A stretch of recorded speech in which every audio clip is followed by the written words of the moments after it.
On average, EV insurance premiums tend to run 10 to 25% higher than comparable ICE vehicles. Not always, and not every model, but consistently enough that it matters. And once you understand the structural reasons behind it, you'll realize that it's not random. It's just insurance math. So let's break it down. This information is from insurance quote platforms like Insurify and The Zebra. Let's look at a few examples. Ford F-150 Lightning versus the gas F-150. Now in many markets, the Lightning runs about $40 to $60 more per month.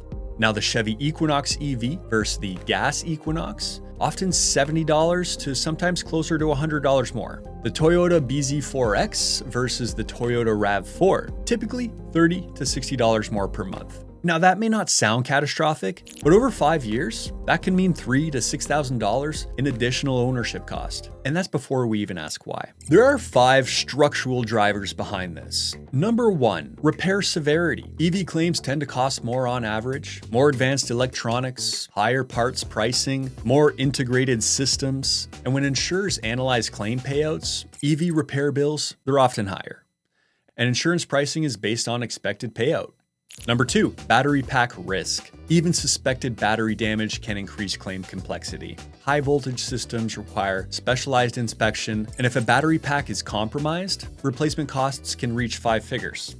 Insurers price not just actual damage, but potential exposure. Number 3, structural integration. Many EV platforms integrate the battery into the vehicle structure. That improves rigidity and safety, but it also increases repair complexity. And in some cases, damage that would be cosmetic on a gas vehicle becomes structural on an EV. Number 4, ADAS calibration costs. EVs typically come loaded with advanced driver assistance systems. More sensors, more radar units, more cameras. After even minor collisions, recalibration could be required.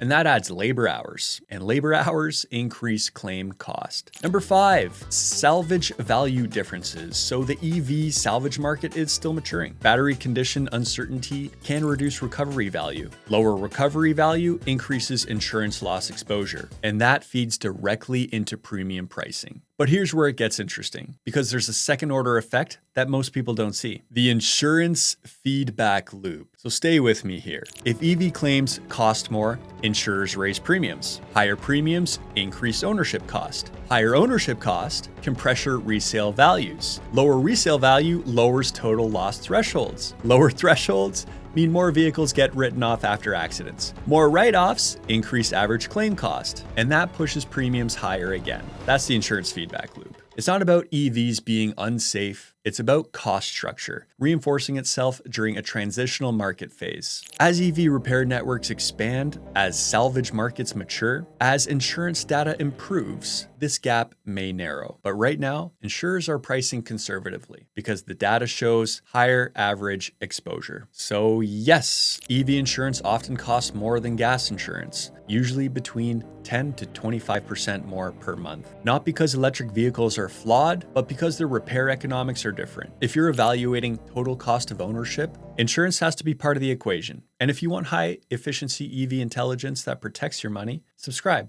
Stay charged.